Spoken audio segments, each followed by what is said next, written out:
it's there.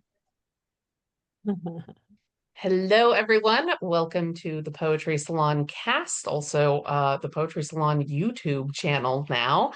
I am your host, Tresha Haefner, and I'm here today with Jane Edberg and John Brantingham, who read for us with the Poetry Salon and Words with You just a little over a week ago today. And I'm so excited I get to talk with you both about your combined book, My Dead from Kelsey Books. And we're going to do things a little differently today than we normally do, which is I'm going to ask each of you to read a separate poem of your own, and we'll talk a little bit about that. And then I'm going to ask you about the combined book. So it's going to be a little different format, but I think we can manage it. I think we can juggle 3 poets on one podcast. So first I want to say Jane Edberg is the author of The Fine Art of Grieving from Linen Press, as well as co-author of My Dead from Kelsey Books. And John, we were just talking about this, has over 23 books. So I asked him what's the most recent, and that's Going Back to Wild from Arroyo Seco. And you can look up both of our authors today and find out more about their other work, as well as the book that they just put out together. So Jane and John, good to see both of you again. And thank you so much for being here. Thank you. Thank you so much. That was a great words with us. I just love that. That was wonderful. Absolutely. I love getting to meet new poets, and sometimes, it's poets I know from other venues, and sometimes Robbie Nestor, brings in poets I don't know, or I know their work, but I've never met them. And so it's really just very expanding for me. And of course, I love our community and the folks who show up and read with us. So yeah, I'm glad you guys had a good time. We had a good time having you there. Yeah. So I wanted to start out by no, there was a silence. You should have said something. You don't have to cover your mouth, John. We're poets, we're here to talk. Everyone be comfortable. I don't think I determined earlier who was going to read first. So I'm just going to ask John to start with the acorns, and then Jane, and then we'll just discuss. So John, I have a particular reason why I want to hear your acorn poem again, but I'll tell you about it after you read it. So go ahead with A Ritual of Acorns, please. Can I do a plug first? Yes, you may. I want to plug Jane's book, Fine Art of Grieving. The absolutely life-changing for I'm somebody who's been terrified of death my whole life because it's the end of life. I know you've heard. But the way Jane dealt with this gives me a new way to deal with the concept of grieving, and I thought it's really a beautiful read. How long did it take me to read that thing? 3 or 4 months. A while, but other people have mentioned that too because it's very dense and it's very each chapter takes you pretty deep, and so you need time to marinate. Yeah. Yeah. I love this about poets. We're just going to go right to the heart of it. Like, I'm afraid of death. We're not even 5 minutes in, I think, and we're already there. This is why I can't make conversation with other people. I go to the grocery store and it's just like, can you hand me the pickles? Also, like, what's your early childhood trauma? Oh, we're not supposed to talk about that. Not now, not here. This isn't the place for it. Well, it's a memoir actually. So, but it's very poetic. Mm-hmm. I would imagine. And look at all those gold Awards. stickers all over it. Yeah. Yeah. I don't think I've seen that many awards on one book before. That's pretty dope. All right. Okay.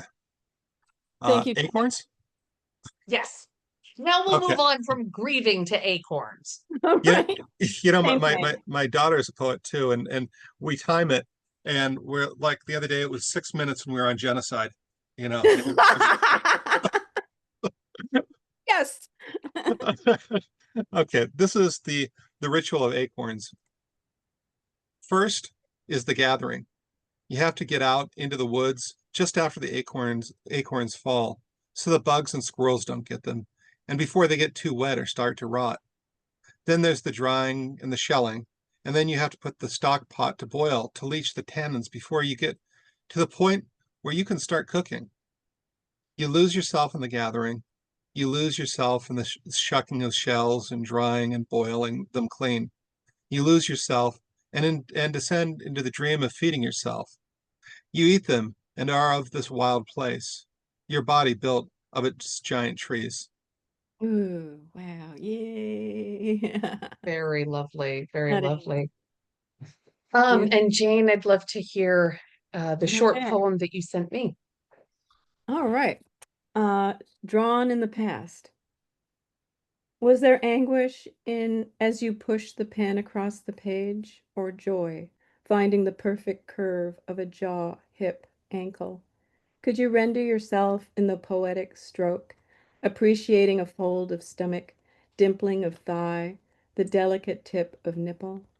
What if your mother revealed she never loved you? What then of the human form, the blank face waiting? Will you draw in the past? Your hand might falter, land broad smacks of red, black, and blue. Can you imagine standing naked with all your truth? All right, fantastic. I'll just start by telling you what the prompt was yesterday, and listeners, you guys can write some poems in response here, but I always kind of have a little warm up, jot down some ideas, and then we write the real poem. And so I said, what's an activity where you lose yourself? Drawing from John, your poem about the acorns. And then what are some things that concern you, abstract ideas that worry you? Like, what if my mother never loved me? And I said, jot down some of those ideas and then let's write. And people came up with really beautiful poems. But I feel like, both of those poems that you sent me were they are really about the activities where you lose yourself, gathering acorns or drawing the human form and how they become something else, not just acorns, but this dream of Mhm. feeding yourself, not just the physical sketching of a face. But what if your mother never loved you? Well, what then about the human face? It's so intriguing the way we have these inner worlds and outer worlds and how they collide. And I think both of your poems just really, uh, really recreate that. So thank you for reading those. Thank Um, you.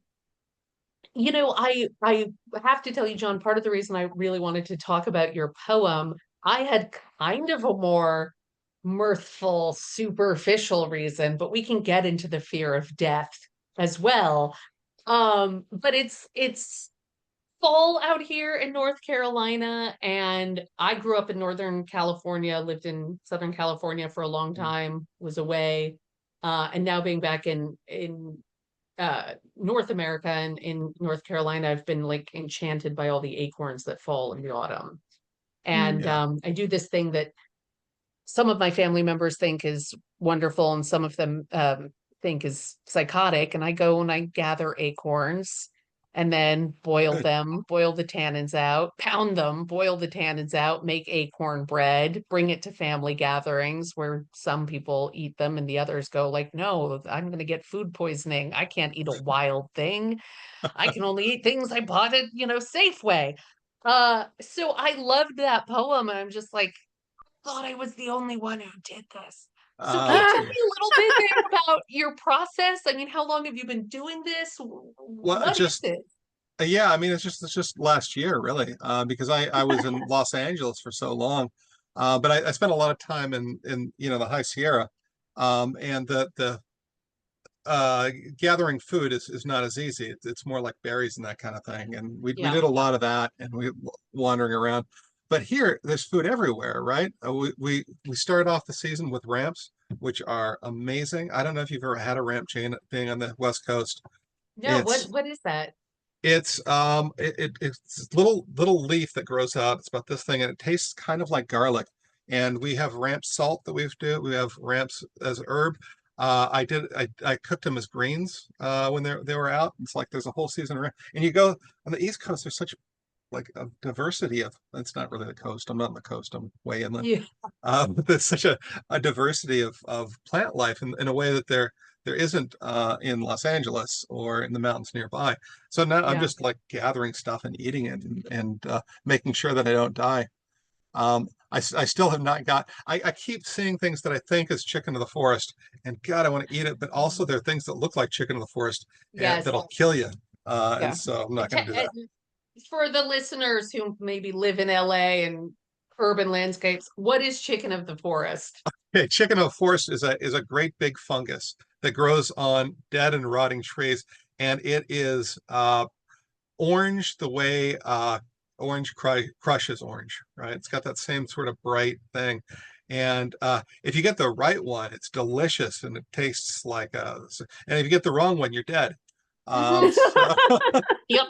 Yep. it's Yep. Yep. it's a Well, I little guess bit your like eating fear of blue. death isn't that pronounced. I mean, you're eating these wild things that you have. Yeah, Yeah. I mean, I've actually encountered some people who say, like, what? You can't eat that. You just found it off the ground. You're gonna kill yourself, eating something. And like, first of all, okay, mushrooms are one thing that I don't play around with. Yeah. Everyone listening to this, please don't go out into the woods and eat wild mushrooms. Those can be really quite dangerous. But actually, I know someone who said there's something you can get called spore paper that you like shake the mushroom onto the spore paper, and it'll you get the spores onto the paper, and that's what will more definitively tell you what kind of mushroom it is and if it's safe to eat. I haven't tried this, and I'm not going to. That is the bridge too far for me. But other things like not even the woods. I was in the park the other day, found all of these great sawtooth acorns. I Mm, didn't have a bag with me, so I didn't collect them just then, but I will go back. And then I found sugar plums, like these little persimmons that had fallen off the tree, and I knew what they were because someone else had shown me before, and I just started eating them. They're delicious. They're yeah. amazing, and I'm still alive. So I mean, they're kind of a safer bet. Hey, the crab apples are just about ripe right now, so we can walk out and get some nice breads and things and pies. And also, the only thing you don't want to do is eat it straight, just because it's kind of disgusting to eat it that way. But there's Yeah, too much flavor. I Uh, gave my husband the sugar plum, the persimmon, and he immediately spit it out. He's like, "That's slimy." Like, but it is, but it's so sweet. Like if you're used to it, you're not surprised. It's this great jammy, sugary kind Yeah. of syrupy slime. Part of the So charm of the fruit, right? Yeah. yeah, yeah, yeah. absolutely. And it feels like, you're look, it's a gift from nature. It's free. It's wonderful. I am really curious, do you in the poem you talk about boiling the acorns and getting the tannins out, and I love that line, the dream of feeding yourself. What do you do with the acorns? Do you make them into bread? Do you make them into mush? Yeah, make them into bread. I don't really like the mush very much. But just, kind of spread out our thing. I've recently got into doing biscuits, like Southern style, really good biscuits. I'm dying to know if I can pull this off with acorn squash. I'm not acorn squash, acorn flour, right? So I'm going Yeah. to try that. You know, and let's face it, it's hard to put that much butter into anything and have it taste bad. Yes, yeah. I'm thinking like acorn cookies could work. Oh, they're good. Last year, the year before, I made an acorn soup with red wine, and it was just like, carrots and celery and onions and like butter and then red wine, and you make that, and then you add the acorn with whatever else you want to add. And I'm like, that was like mwah, chef's kiss, just so good. And I need to make it again, I think. But yeah, I mean, part of the fun, it's not that, this is when you consider how much time and energy goes into it, you're not really saving money by foraging these foods, but it's like the process of it is something really worth doing. And that's kind of what I appreciated about your poem. It's like that line that I'm going to keep coming back to is the dream of feeding yourself. Can you say a little bit about how that line came for you, and what do you mean by that?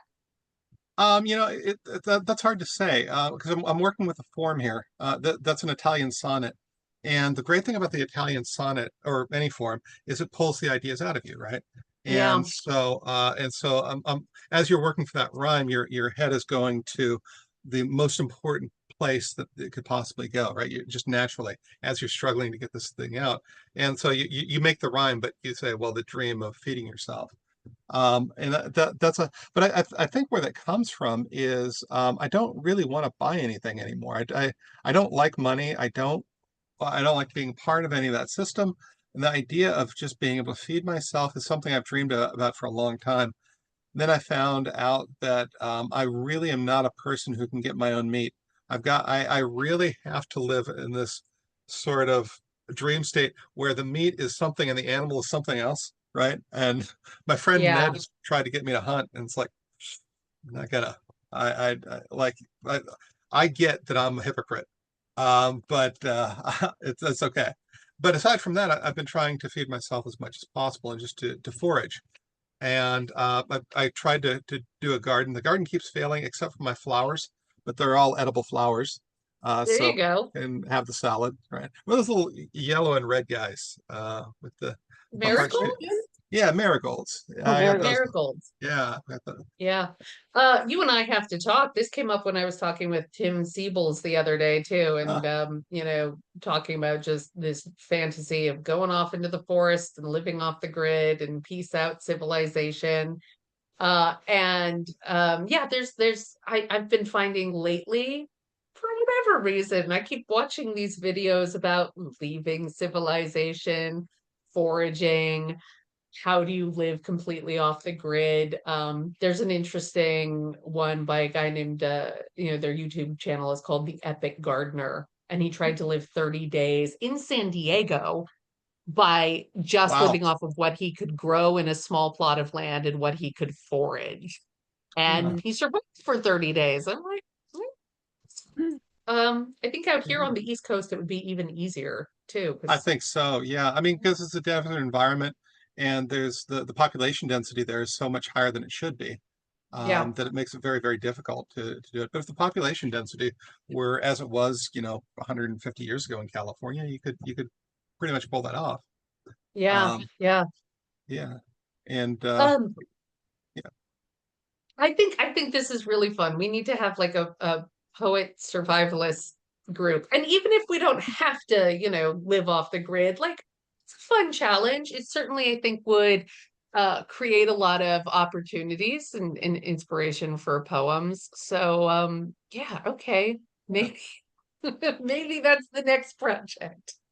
Well, if we do this challenge, it's got to be August or September. So we're cheating a little bit when there's so much food out there. And like early May, you've got the ramps, but you can't really live off ramps. And Oh, you know what was really interesting? I was thinking about fiddle ferns because those uh, I've heard of that you can like when they're very young, you can pick them and boil them and eat them like, like collards or something. And yeah, but you don't want to yeah, eat too many because then they become toxic. that is what I wonder about, I think well nature's here to supply us, but then you look at the acorn, it's like it's a lot of work to get sufficient nutrients out of acorns. Yeah. So I don't know. Well, What is that, that telling us? and that was Uh the great loss of the American chestnut, right? And which is now mhm. coming back, we hope, and there's more hybrids that are popping up. But they found one in one of the states that has a north and a south. I don't know which, or a west and an east. I don't know. It's not East Dakota, I know that. But they found like a copse of them growing out there someplace, and that's great. And they're hybridizing them, I think, with Japanese chestnuts. So they're going to try to put them back in the forest. It was just a huge Yeah, crop for a lot of people. yeah. I believe Richard Powers' book, The Overstory, starts Yeah, with kind of a description of like how the chestnut trees got some kind of blight and just decimated it for generations. And still we don't have nearly as many chestnut trees as we used to. So A great um book. I forgot yeah, about yeah. I it. love that book so much. Well, I think since we're talking about blight, I haven't quite tapped into your fear of death and grieving, but maybe before we do that, we should turn to Jane.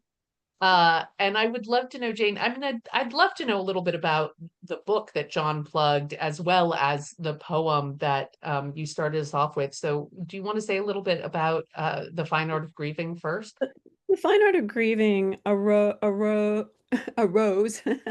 out of the loss of my son and not having enough resources or the right kind of resources. I was reading all the books, going to grief groups, going to therapists, all this stuff, and it just wasn't hitting it. It's sort of like they kept grief at this sort of mediocre, lower level. You could just talk about certain aspects, but you couldn't reveal what was really going on in the deeper, like crazy making level. And Yeah. so I wanted to write a book about that, but I also, as an artist, wanted to process grief in a way different than what's suggested, which is to take 5 days off of work and, and then people avoid you and, it's like they might bring you a casserole or something, but they just don't have a whole lot of ways in which uh, we grieve in this country Yeah. in particular. There are different cultures, and some cultures do more than others. So there are a variety of ways, and I did check all that out, which brought me to rituals. So I did art rituals to Mm. celebrate my son, and to understand and come to terms with what death is and what impermanence is, and that all of us are just walking each other home, so we're Yeah. going to experience it. But what if we're really truthful and raw about it? Like, what is it really like? And what are some of the things you can do that's on your own terms, where you are participating in the wilderness of your own grief, the unknown, that uncharted territory, which no one can tell you how to do it because it's so personal that you have Yeah. to write your own, script almost. So the fine art of grieving is about that, and about finding that way through that unconventional, the weird ass animal way of going about it. That's wonderful. I mean, I think, John, you opened yourself up for this question, but do you want to say a little bit about how that worked for you? Like, any little gold nuggets you could just excavate from it. Well, you know what? One of the great losses in my life was when I lost my religion. Right, I lost one of I was raised dually Quaker and Catholic, Hmm. and which is unprogrammed Quaker too. So there's basically not a lot of ritual there. But the Catholic side had a lot of ritual. I lost confession. I lost mass. I lost all of these things because I, essentially disagreed with the philosophy and the institution. Yeah. And I think there's a problem with losing that ritual, and the problem is, um, you're out at sea when something happens, and as Jane said, the only thing that the capitalist society is going to do is give you 5 days off if you're lucky, and and then you better buck up and get back to work. And Yeah. so what do I do then with all of these things that I'm trying to deal with that used to be you could process through uh, a ritual? Well, Jane gives you some rituals to work with, and as an artist, that's really important. Like I'm not much of a visual artist, but I have fun with it, right? And she's given me all these different things that you can do. And what I found really interesting is all the things that she does in her book that she figures out as both ritual and is art. And it's her daughter who comes and tells her that, what you're doing here is art and what you're doing here is healing. Yeah. You're not a weirdo. Which Yeah. which Yeah. was Whatever you do, don't, act normal. yeah. Give me 1 second. I'm going to act normal and close my door because I realize there's noise outside. Okay. Look at her books back there. I know we're all like scoping the titles. Totally normal thing to do. I know, if you could really put a micro telescope and see all the books like that. I have some things that speak to what we're talking about. Mm. Rituals are so important, and art I mean, I would even say, making art, there's something that's maybe happening when you're making art that's similar to the process that happens when you're making a ritual. Making art is ritual. Ritual Yeah, can yeah. be a kind of art. So Jane, say a little bit more about that. Is your art making process, do you treat that like a ritual? When my son died, I thought my art making days were over. I'd been an artist for 20 years and I had a master's degree in art and I taught art. And I just thought, death is so much more powerful than art. How can I make art now? And it was too much to compete with. But I was sort of doing some oddball things that I didn't understand, like putting my face in my son's ashes and photographing my face and photographing the impressions of my grimace in his ashes. My daughter walks in and goes, "Do you need help?" And I thought she meant psychologically because I was feeling pretty weird. And she didn't. She wanted to help me photograph it because I was having a hard time getting it on. She understood the art. She understood. That's when she said, "I think you're making art. It's just not what you're used to making." I used to do photographs and drawings and, that I understood the intention behind my work. I had no idea what I was doing. And I'd never worked that way before. And so then I realized, oh, I can do this with intention. Like I can set stuff up. Like I have all these impulses that are coming from me as a grieving mother. I want to bury myself. I want to go down the river where he used to swim, bring his blanket and have an interaction Yeah. with his blanket, in the river. And so that's what I did. I just followed those urges. They became very ritualistic. It was very interesting. I would never have called them rituals at the time, but they actually were. I chose a time and a place, and I behaved in a manner that had a particular intention and then let things unfold. Yeah. It's really interesting. And it informed me. You go down a river and you're like, the river is telling you things change. The river looks different every time you go down to it, and if you Mhm. glide with the river with the blanket will wrap around you. If you struggle, it'll struggle with you. If you let go, it lets go of you. I mean, it's a really interesting.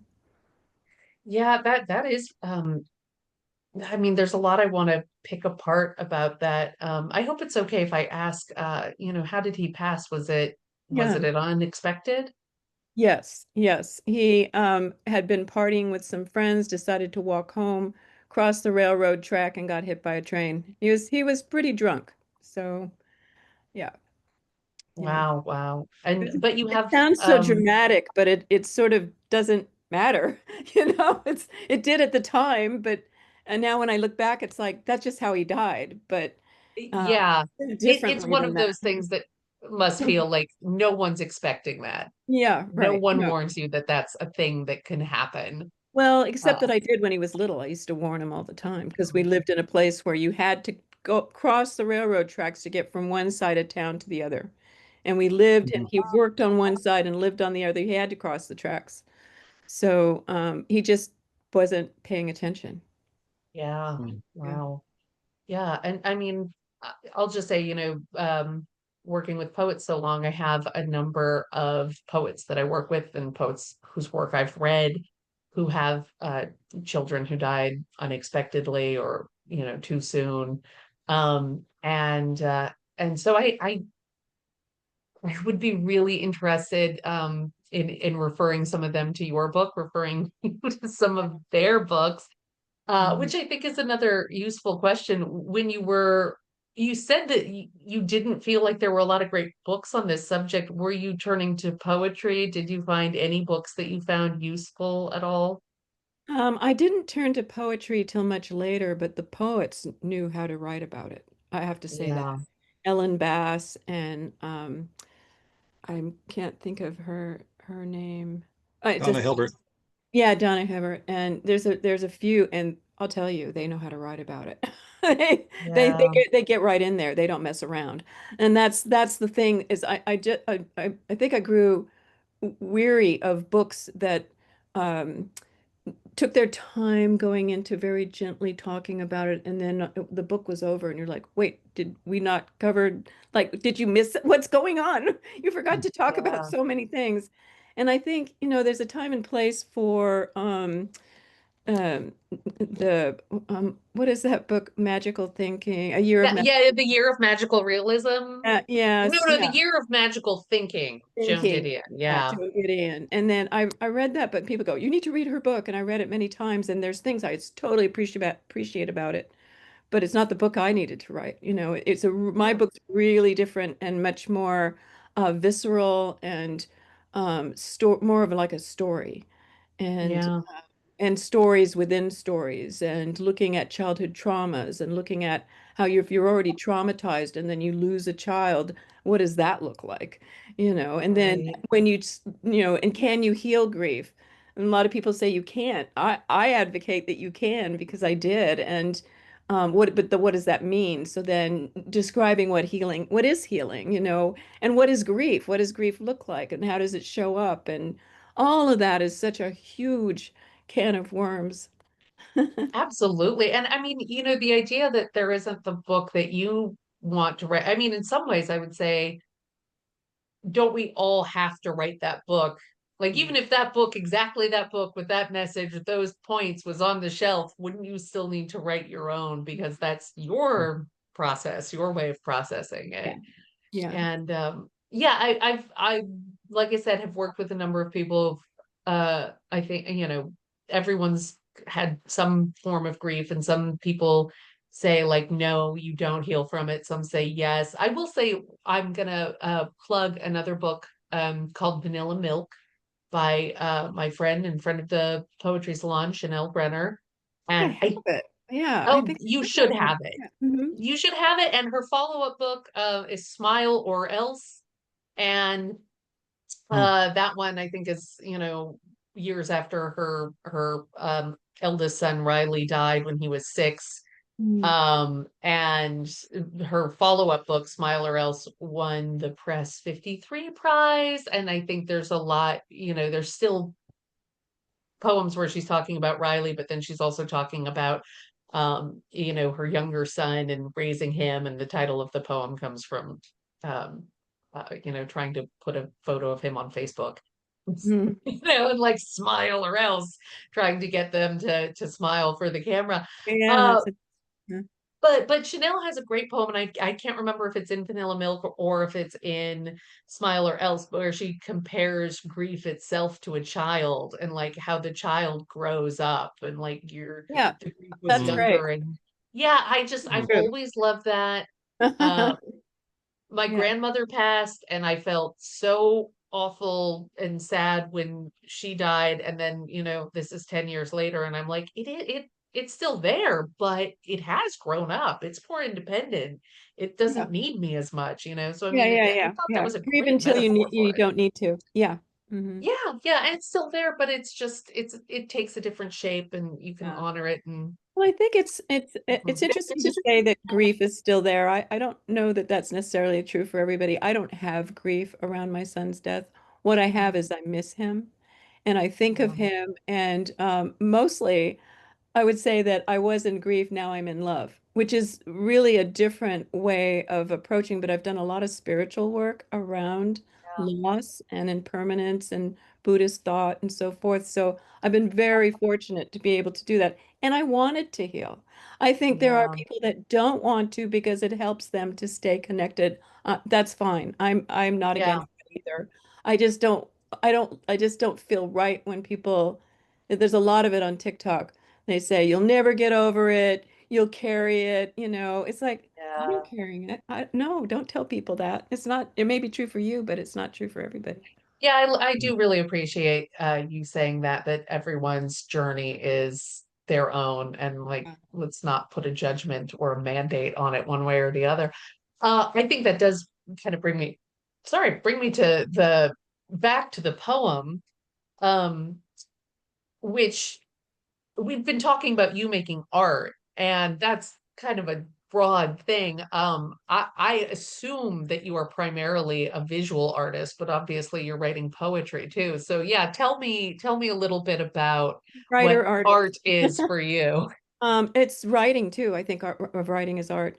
They go right hand in hand for me. It's just a different form of expression. So I'm either using words, or I'm making cloisonné jewelry, or I'm working in ceramics, or I'm working in a drawing or painting. And sometimes I'm doing what's called etymphrastic artwork, which is part of my dead. So I have a lot of different ways in which my artwork can show up. But I'm neither, my primary thing is writer artist. I mean, those go, I don't separate them at all. Um, That's really wonderful.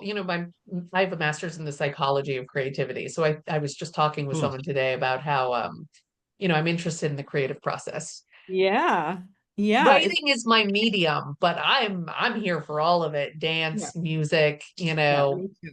Yeah. all of it. Tell me just a little bit about the poem that you read at the top here and what instigated that and talk about Yeah, the it's two interesting. being the same, the Well, the visual and the verbal art. yeah, I think that yeah, I love writing poems about art. It's just and then this was an ekphrastic poem Mhm. done towards a drawing by Terry Givens, who was a friend of and colleague of Sassy Museum. I forgot the guy's name. John. Gene Sassy or Mark Yeah, Gibbons? Gene Sassy, and Terry Givens is his name, right? The one, Yeah, his son is Mark Gibbons. and his son is Mark Yeah. Givens. Anyways, they decided to look at a body of his work and get poets to respond to it, and John was part of orchestrating that. And we all wrote poetry towards it, and it's just everything you can imagine from these line drawings, which were mostly figurative. They were slightly abstract, but there were figures, sketches in bars, sketches in cafes of people sitting and faces and so forth, and or just straight up nude models. And I chose a lot of the nude model ones because I could really Mhm. relate to the simplicity of that. And so I was looking at the line and kind of following his line, and that sensuality of it, and then the Yeah. tenderness of it. And having been a nude model myself back in the day, when nobody had a model, we're like, okay, I will, you know, and take your clothes off and get up on the pedestal. That there's a vulnerability about sitting up there naked and sitting Yes, I can still, imagine. and then looking at all the drawings and people caught all your Netherlands in lines, it's like it's a pretty interesting process. And so I was thinking about that, and then I thought about my own tenderness in my body where we hold our traumas, and I had a childhood that was fairly traumatic. And so that question came up, about Mm. that vulnerability. What is your biggest fear? If your mother, might not have loved you, or if she told you at one point she didn't, or and then being able to sit there naked and face it and be it, like that's the truth. Yeah. That was a great line in that poem too. I remember reading it and I'm thinking about the process of drawing and then suddenly that question. Yeah, yeah, right. Yeah. And I mean, I love how it comes out of nowhere, but at the same time, like, of course it came out of somewhere, Mhm. and then where did it come from? How did it come from the drawing? And then what does it change about the drawing? Uh, Mhm. Yeah, and then you you are the know, person doing the drawing and catching the line, mhm. or you're being drawn, or yeah. Mhm. Yeah, that's so fascinating how that inner outer world manifests. Mhm. And we really, even when we have abstract thoughts like that in our heads, they express themselves in a corporeal way. We're always sort of people Yeah. in the world. Yeah, where it's Uh, not abstract anymore. It's very pretty yeah. darn concrete. Yeah. I think that way all the time though. So poetry is a great vehicle for me because no matter what I start writing about, the whatever's held in my body from the past, my interests of growing out of my hardwired child trauma, it Yeah. pops in, and it makes for a very interesting juxtaposition of something so simple like picking up a fork and putting it into your mouth, what that could suggest, and where Yeah. it takes you, and how do you taste that? How do you use that? How do you open your mouth? You know? Yeah. That's bringing up a lot of things that I've heard people say in the past, but I want to not turn this into the Tresha Tells Story show. Which is, it's very dangerous when poets start talking to each Yeah, other, yeah, because we yeah, yeah. all have our stories. We're full of stuff. Yeah, yeah, yeah. Yeah. Well, I think this is a good way to segue now into the book that both of you worked on, which is My Dead, which is about well, I won't say. But why don't you say a little bit about how you got started on it together? And also, I don't think I've asked, maybe the easier question, how did the two of you meet? Oh, Uh, yeah, well, I was the poet laureate of Sequoia and Kings Canyon, and I used to have art weeks, and people would come up. My wife would teach art, and I would teach writing, and then we'd all go off and volunteer and do meadow restoration, and not just willy-nilly. We had somebody there telling us what to do. we work for the Park Service, which was Yeah, really kind of cool. yeah, it was so great. And so Jane came, and she brought her granddaughter, and who's a terrific person too. And we bonded over writing about things in the most beautiful park there is, which is Sequoia and Kings Canyon. And he'd get Um, me up at the most god-awful hour, oh, dark 30 to go for a hike. yeah, Bears. I I am a believer in rising early, so I got up this morning at 3:30. And like Yeah, and the water in my pitcher outside is solid frozen. Cannot approve of these Can't even activities. brush my teeth. I'm like, ugh. but but if you climb to the top of Morro Rock at dawn, there's all these moths floating off, and these birds come and dive bomb, and they eat the body of the moth, and the wings fall down like purple rain. And so, but you can only do that at dawn, and there are 1,000 other experiences when you're out Yes. in the woods like that. And that's what I appreciated. So I would get up at 5 o'clock or even 4:30 in the morning to go trudge to these wonderful places and experience that, gorgeous park. Yeah, Mm. there Yeah. are some things that are, I suppose, worth saying or getting up that early for. I used to be an early riser, but 3:30 and 4 in the morning is too early even for me. I'm going to make an I need argument the for it. sun. You Um, okay? here's one of the big arguments for it. The Earth, as it rotates, goes into the path of falling stars after midnight. You are facing After midnight. You are facing where we're going, so that the best time to see a meteor shower is in the right those hours before dawn. And so you get up and you walk and you bliss out in space and you watch the satellites move That's in and out of the shadows. It's just amazing. wonderful. You The go to other thing, bed then. oh, I'm sorry, the what? What time do you go to bed in order to wake up and have the energy for that? Pretty early. It used to be I'd go Eight. to bed at like 11, 12, but now it's like I'm 9 o'clock, 8 o'clock, yeah. maybe. Yeah. Okay, maybe if I adjust my sleep schedule to going to bed a little bit I'm earlier. just started doing that and I feel better. I just Yeah. feel better. Yeah, I'm a night owl and I was staying up till like 1 and lately I've been getting up. I'm starting with 6. Uh, But I like it. I like it. I don't waste as much time. I'm much more efficient. Yeah. Well, maybe it's something to do with the sun. We're supposed to wake up when the sun comes up. We're supposed to go to sleep when the sun goes to sleep. Although I read, this is very off the subject of poetry. It'll be quick, but I read somewhere there's a theory um that in families you're supposed to have one person who's a night owl and one person who's a morning lark, so that back in ye olden times, the person who would stay up all night naturally, they could tend the fire and make sure wolves didn't come and Oh, everything, and then the morning lark would wake up and make the fire, and so it was like kind of a biological imperative that you would have one person Interesting. who's I like this. I really like this theory because I have a husband who's a night owl, and it's better for us that I don't fight him on it and don't tell him you have to wake up at dawn when I wake up. So I'm like, okay, maybe there's a reason, an evolutionary reason why you have to stay awake all night and why I have to wake up with the sun. So very off topic. But I remember you guys saying for your book, My Dead, that this began um with COVID, with the COVID years and the quarantine. So can you say a little bit about, and of course, obviously, the title of the book and how this process got started for you?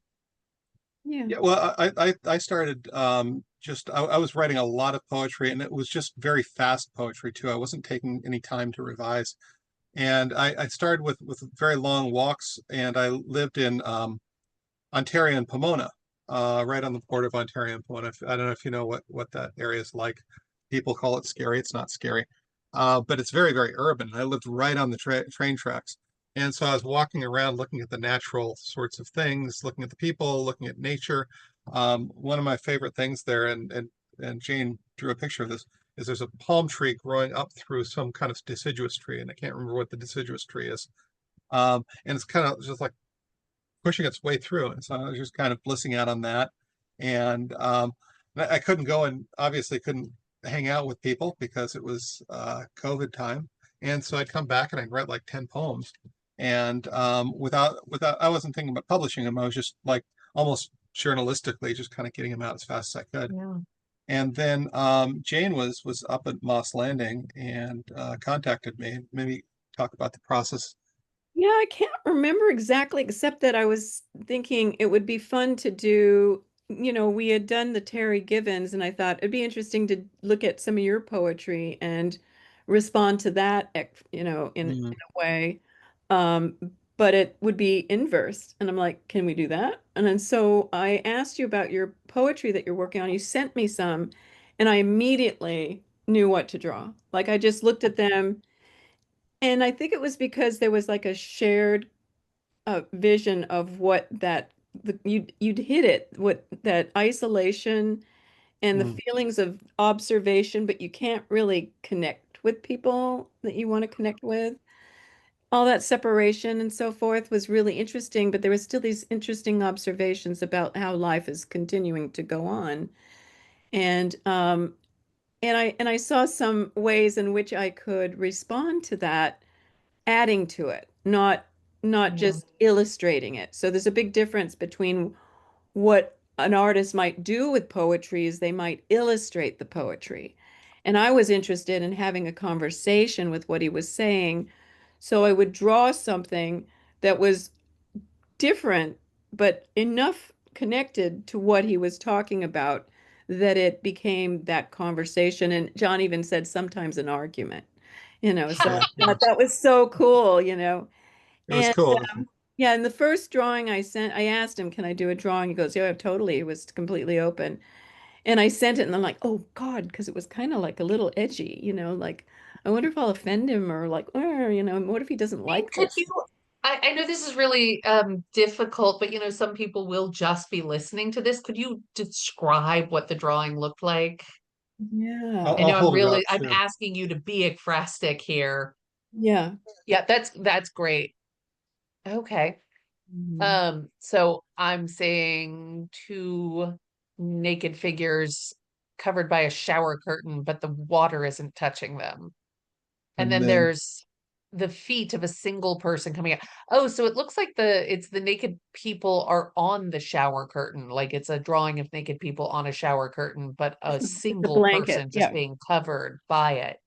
Mhm. Okay. And it's not a shower curtain, it's a blanket.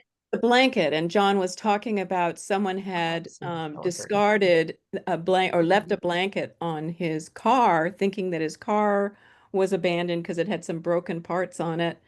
And then he was wondering about the blanket and like who would do that. And it suggested to me homelessness or, just it's the unknown. you see Like the you front parts busted out. can't. There you Oh, go. okay. Yeah. So I thought about the blanket having this personality of its own and holding memories, and maybe it once covered two lovers, or two people Mhm. that are now separated. Like there was just, or someone died from COVID, or, there was all this loss in the air that even losing a relationship because you just can't connect because you're at some distance and COVID won't permit it, you know. I mean, I know that for many reasons, for many people, that was the case. And then the homeless part, somehow it seemed like the blanket was abandoned, and that um, kind of frightened me to think of it was left in the rain. And Mm, uh, where where are they? They don't have their blanket, and that was just very disturbing. So I had sort of put John under the blanket in a way, where he's mm, meditating on what remains in the blanket. Maybe the blanket could tell him something personal. It's as close as he could get to whatever happened. Mhm. yeah, yeah. Yeah. John, you want to comment on that? Yeah, well, it was interesting. She really picked up on something. I was living in, my wife's a visual artist, and we had opened a little pop-up gallery. It was a live workspace, but it didn't look like anybody lived where we were. It was the old post office. And we were living inside the old post office near industrial buildings. There's the museum across the road, there's tracks. And so we couldn't be farther away from human beings while still living in a very densely populated part. Our only real neighbors were homeless people. Mm, And so like our car was parked in a place where it looked like it had been abandoned. And the front end is smashed. It's a great car. It's a Saturn and it's still alive, but you can't get replacement parts for it. You know, it's because it's 20 years old. And so like it just looked like it was an abandoned car, and people would do stuff like put their blankets on it or something as oh, wow. I'm going to dry off my blanket as I go, gather food at these other places. I'd come out and see what people had done with it in the morning. And so yeah, I mean there was that incredible distance that Jane's describing. She was really picking up on that. Mhm. Um, yeah, very very sensitive kind of portrayal of what I'm talking about. The things I'm not saying that are in the painting are true to my experience. Yeah, yeah. Yeah. Yeah, it brings a little more nuance to the poetry, and the poetry brings nuance to the drawing, and they're a conversation, they're epistolary almost, you know, and in that sense. Mhm. And I was worried because I thought it's kind of cartoony and kind of weird. I don't know, you know. And he's like, "Oh my God, this is amazing." I'm like, "Okay, send me more. Send me more poems. Let's see what we could do." And it just Yeah. cranked him out until we got to about, I think I did 25. And then Yeah. it just kind of went, yeah, let's put them together. And, you know, somebody told us we should just self-publish. And we're like, nope, I think we need to actually get somebody to really Yeah. notice this, you know. And Kelsey Yeah. just swooped in, and it was great. Kelsey was great. They're fantastic. Great. They are. Yeah. Um, I want to go back to something you said a while ago. These are having a conversation. Also, because I've been an English teacher for so long, I want everyone to know the term epistolary refers to when people are sending letters back and forth. So there are epistolary novels that are just letters between people and they become a novel. And then I got to learn a new term, or you guys actually created a new term. There's ekphrastic poetry, which is writing in response to art, but then you came up with a term, enigphrastic, enig, Adam. Adam enigphrastic. Plastic. It took me a while to figure out how to spell that into Google so that it would bring up the Oh, article that was that I so think someone interesting that wrote. the AI recognized, yeah, that we coined that term. That was so cool. Yes, you did it. You got yourself like you I made a know. new Woo-hoo. term. It's That's right. let people It's humble. real now. Yeah, so enigmastic, as I understand you have defined it, is the writing back and forth, the drawing in response to poetry, or Yeah. writing and the writing in response to drawing. It's really the drawing in response to writing rather than it being illustrative. So it looks like, you know, the blanket on the car and the, you know, the whole Yeah. thing. I responded, you know, etymphrastically, which is not an illustration. It's a Yes. new ideas, new thoughts. It's a conversation, visual response to the poem.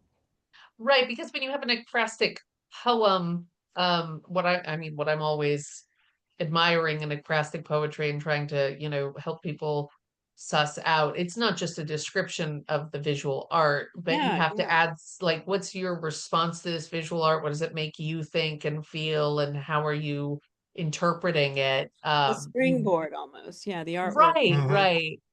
And they Yeah. hadn't considered how it could work the other way around. Like, you know, there's plenty of books where you have illustrations of writing, but this isn't an illustration of the writing. This is your visual interpretation, what springs up for you when you read a piece of writing, but it's not representing that writing. It's And it's a adding response. to it. It's an Yeah, interpretation, but Yeah. it's also a response. Yeah. And yeah. it was important that I had no input into this. My wife was a book publisher for a number of years, and always the worst designs for the covers came from the artists, from the authors, Of because course. they were they were trying to like retell the story, the Oh whole yeah, yeah. thing on All the right, they're going to illustrate it.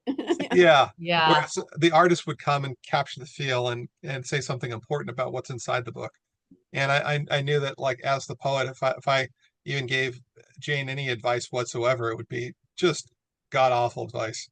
Um, so I Well, didn't but want to. so I ended up doing the cover, which is like this. Yeah, it's That great. is your artwork. You did Yeah, there's a actually get little to do shadow the guy on the artwork. back. Yeah. Yeah. Oh, that's I Oh, really cool. like that. I the question I wanted to ask though is you said sometimes the responses were even an argument. Yeah. Yeah. Could you say a little bit more about that? Could you give an example of Yeah. what page do we find an argument? On what Yeah, page? This it one. would This is the be, last poem. yeah, the last poem on page 50. Yeah. It's called I'll read it real. It's a short one. Yeah, no, I'd love to hear you read Yeah. it and Just John's holding up the picture too. Yeah, just after sunset. When Lizzie sees the man at the bus stop, she is her such is her need that she pulls toward him, and I have to lean on her leash like a sailor steadying a catamaran to keep her breath 6 feet away from him. The man is staring up the long street for the bus that is not yet here. He's unaware of Lizzie and her need for touch. And so I'm like, who needs touch? It's the man, not Lizzie. I mean, she might, but I'm thinking the man needs some touch and some connection. And that there's not even a real man standing at the bus and the bus is precariously tipping over, like there's an accident that's happened, or it's that anxiety of COVID, like everything's amiss. And he's just so into wanting to he's just almost touching something that's still not even there, like it's missing. Wow.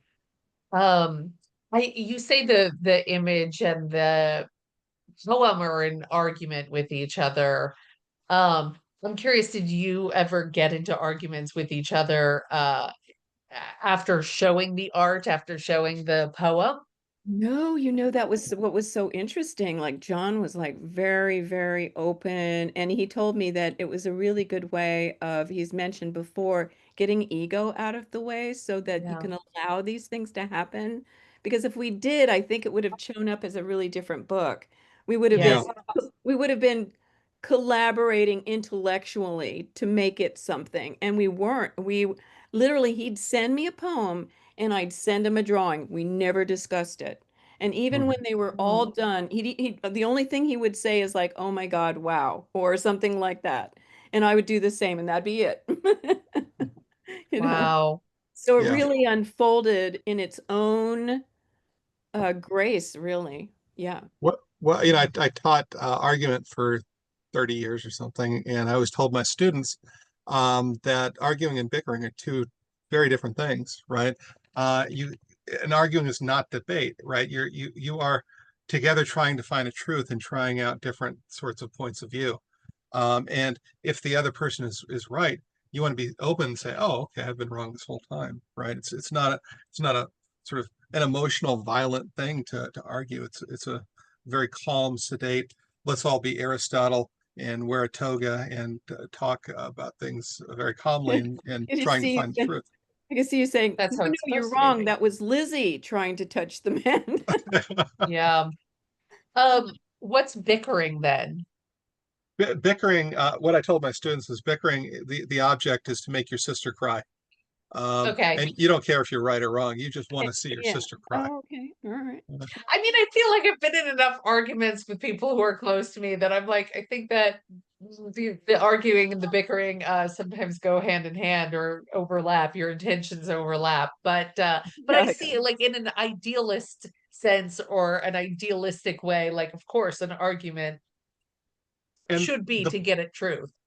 and the person you should argue with is the person you most trust, you most respect, you most believe in, so that when she's right, you can have your ideas changed. Right. uh-huh. So Yes. I'm glad Jane Yeah. looks at me and said, you know what, you need touch too.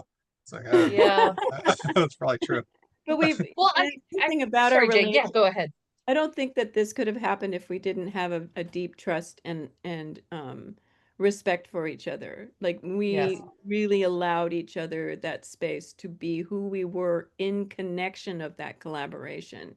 And it was so interesting. I think I had insecurities. I don't know if John did. I don't think so. I think I just wrote and sent them, but maybe he did. I'm We could nothing but argue about it. insecurities. But we have a strong relationship where there was a lot of trust involved, and I think that it allowed me to make art because you can't make art under a microscope or with somebody going, nah, that's not quite it. Yes. Yeah. That's why I don't really care for a lot of galleries. Not all galleries are that way, but some galleries are like, well, we need more of these. I'm like, I don't do those anymore. Yeah, I've moved on to these other ideas. So yeah, I think that's important. At least it was for me to, it's like sort of like the perfect collaboration, really. It was great. Yeah. Yeah. I think the way you're describing it is honestly what I feel works so well with artists.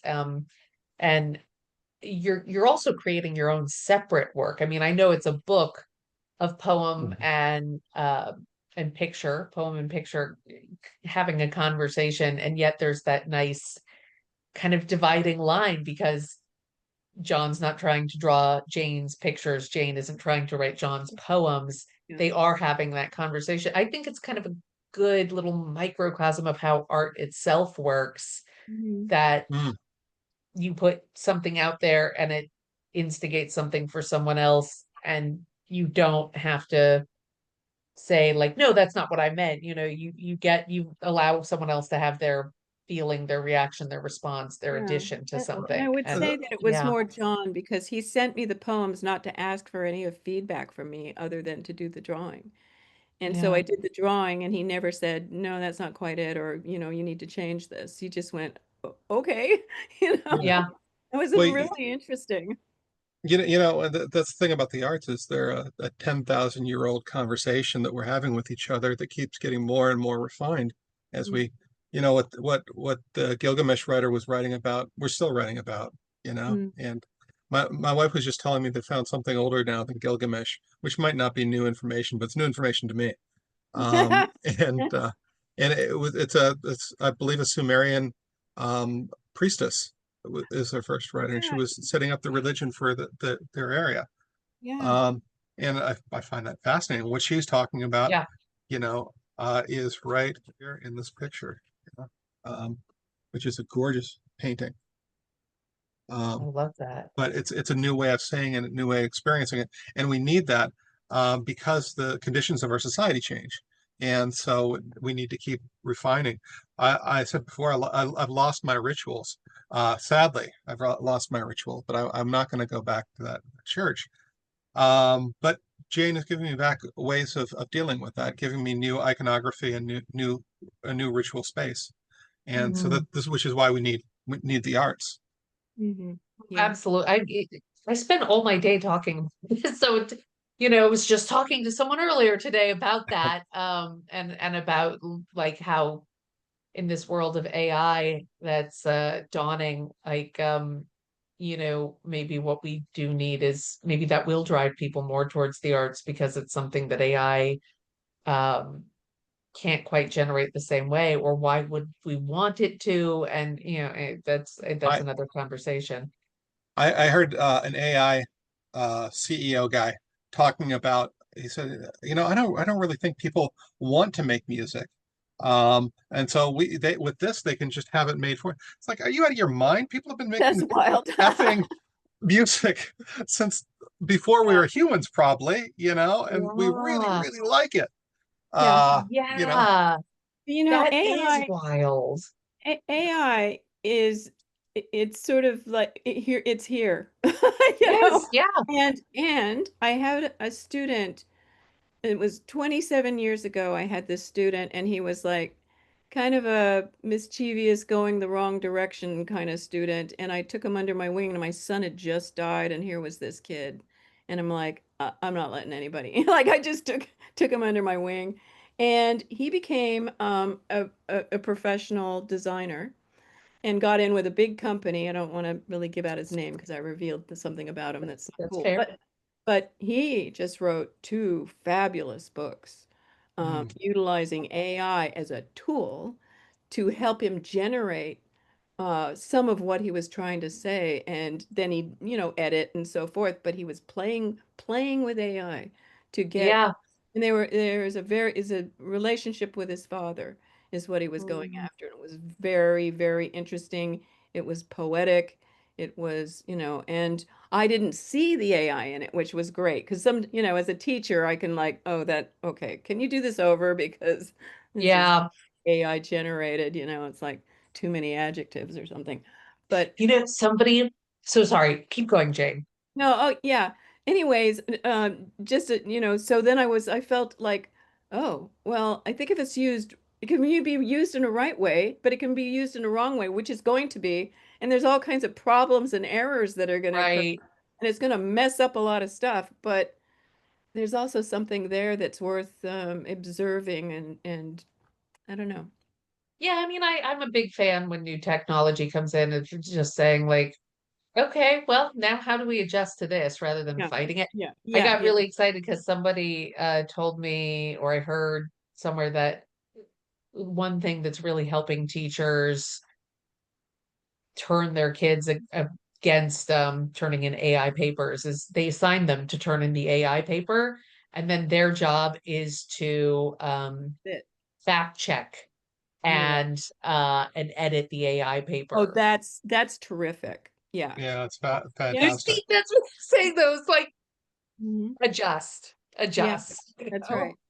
Yeah, Find I a wrote my book workaround. proposal that way. I'm like, oh, just type in a bunch of stuff and learn how to do the right kind of protocol to get the, information I need. And then I got all this garbage of stuff, but it had all these little morsels. So I just, edited like an editor and took it all and put it all together. It was kind of fun, actually. It wasn't too bad. Yeah. Yeah, I mean, I was thinking about this like what if, okay, ideal scenario, what if AI does take away some of the stuff we don't want to do? The answering emails and summarizing this and whatever. Like that's cool. And then, wow, what could we do if we all had that free time? Like maybe we Okay, will all just like learn to play the guitar because that feels good. We don't need to do it, but like and I think about this with poetry all the time is like, what about instead of writing poetry, we memorize poetry? Because that's not well, a I do thing that an too. AI can do. And that's the thing that'll change you is if you have a poem in your head that you can recite to yourself, like make it more about your So, enjoyment of it. Yeah, John. so this is my fear of that. I had a friend who is totally into this was before this was in the before time. He was totally into Teslas, and he had the Tesla, and the really expensive one, and he had it set up so that as soon as he got a self-driving car, he could have it plugged in and be self-driving.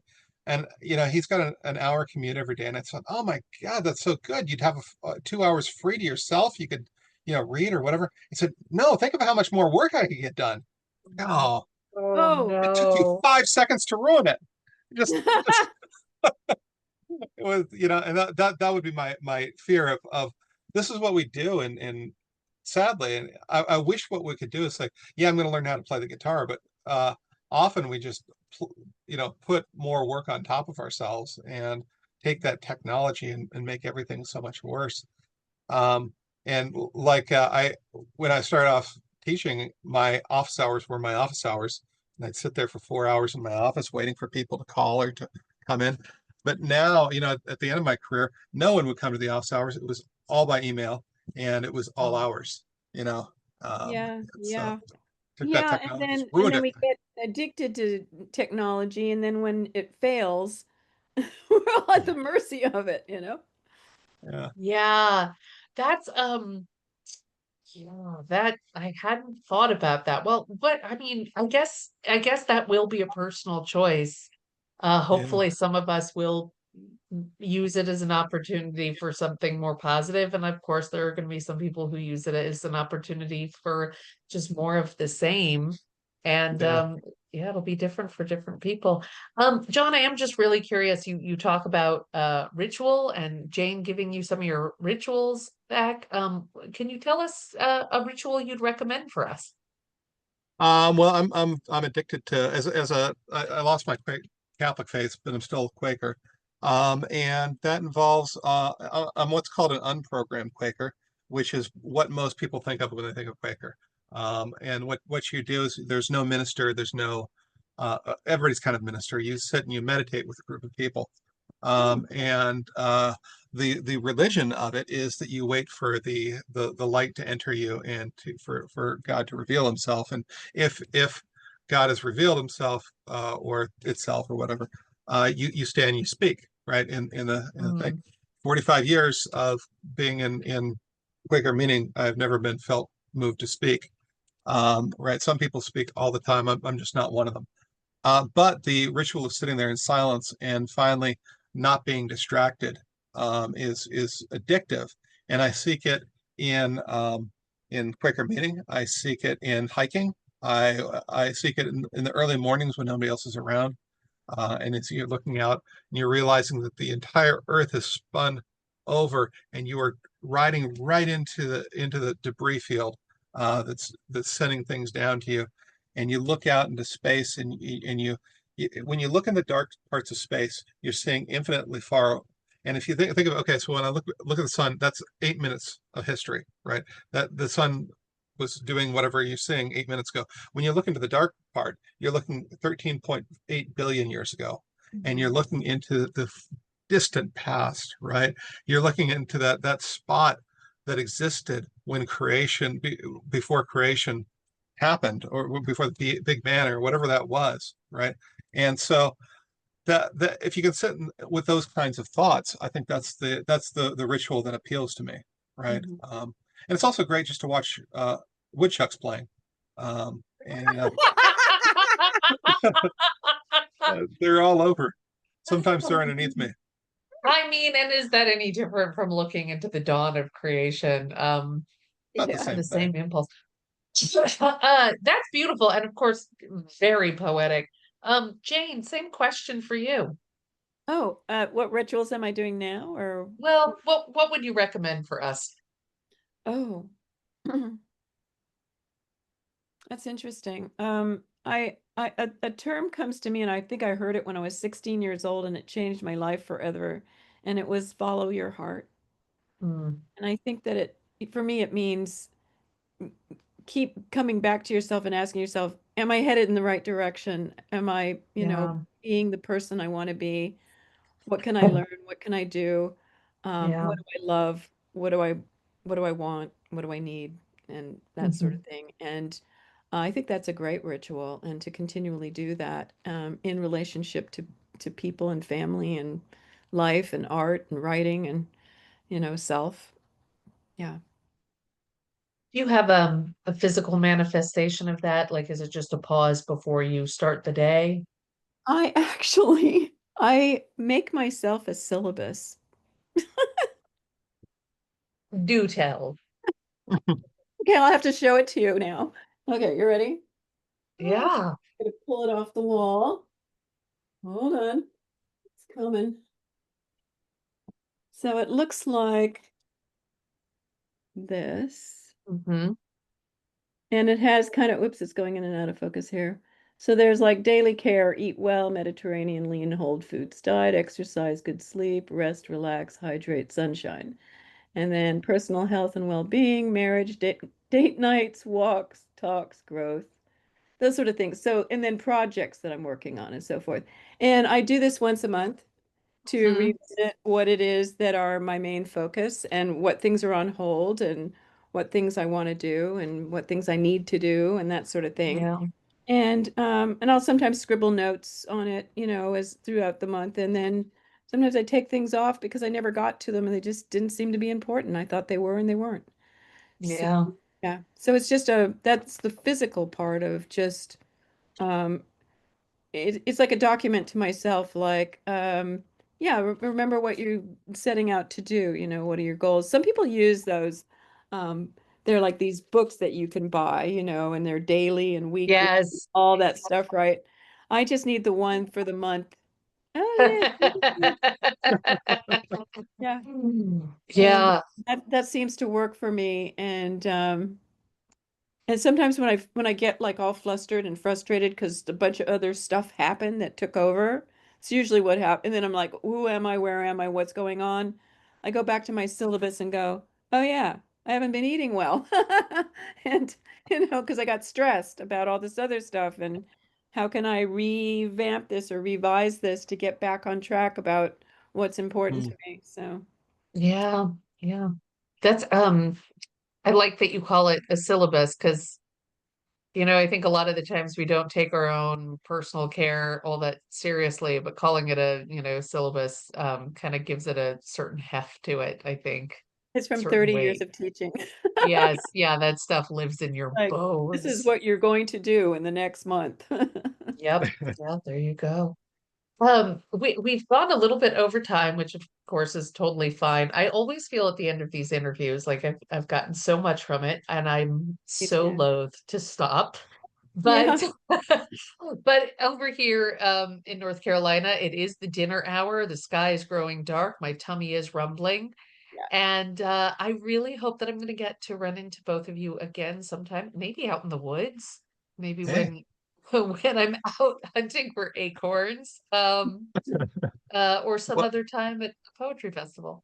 if you're ever out in the middle of nowhere, that's basically where I live. So stop by. Out in Right. the middle of, I want that as an address, like John Brantingham, middle of nowhere, Earth, whatever. Yeah. Um, my middle of nowhere might be a few miles south of your middle of nowhere, but somehow, that's sort of a do you know the poem? I think it's called Lost by David Wagner. That You'd sounds love No, it. Oh, I used to work with David. David I, Wagner? yeah, yeah, I taught at Nyla for a little while. And this is coming out of nowhere, Yeah. and I was part time and he was full time, and it's low res, so we saw once a year, and I came back for my third year or something, and we'd even read together at that point, and he this we were he wanted to meet me because like he's no, noticed me and said, well, we've talked, we've had like 10 conversations. He looked at me and he said, I remember the beard. That's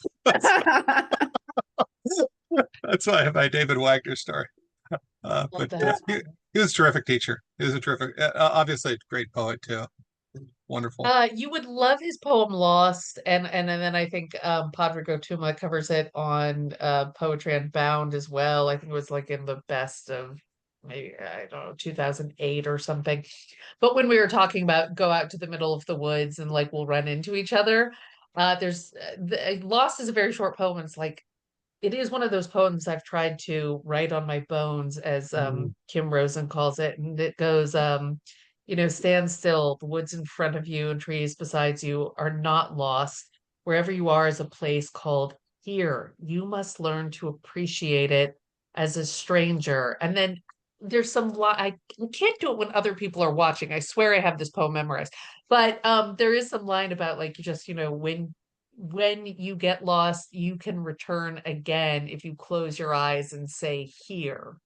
I Oh, was that's just good. Yeah. thinking, right? Like I will just close my eyes and say here, and I'll be in the middle of nowhere, and it'll be John Brandingham's middle of nowhere, and it'll be like the entire middle of nowhere concept. And I'll just close my eyes and return there, right? But that can work if you're in, say, having a very stressful event in your life, and you can Yes, say, you'd rather be somewhere else and it's fight or flight, but you could say, no, right here. This is yeah. it. This is where I need to show up. This is where it is. And when you do that, you can become psychologically have that feeling of I'm Yeah. just in the middle of nowhere because all the chaos sort of stops, even if where you are is the middle of the chaos. Yeah, So, yeah, that's right. Yeah. Mm. and That's a that's what gorgeous way of saying poetry. What'd you say, John? That's a gorgeous way of saying that. It is, isn't it? Yeah. I mean, I feel like these all, the mystical traditions, the rituals, the connection to nature, the visual arts, the verbal arts, like they're all kind of different ways of getting to sort of being in the present and being human in relation to everything else that's around us. So this has been just a really enriching conversation. I want to Myself. say again, get um The Fine Art of Grieving by Jane Edberg. Pick up any number of John Branningham's books. But the most recent one is I'm sorry, not Going Wild, Gone Back to Wild, John Brantingham, and of course get Yay.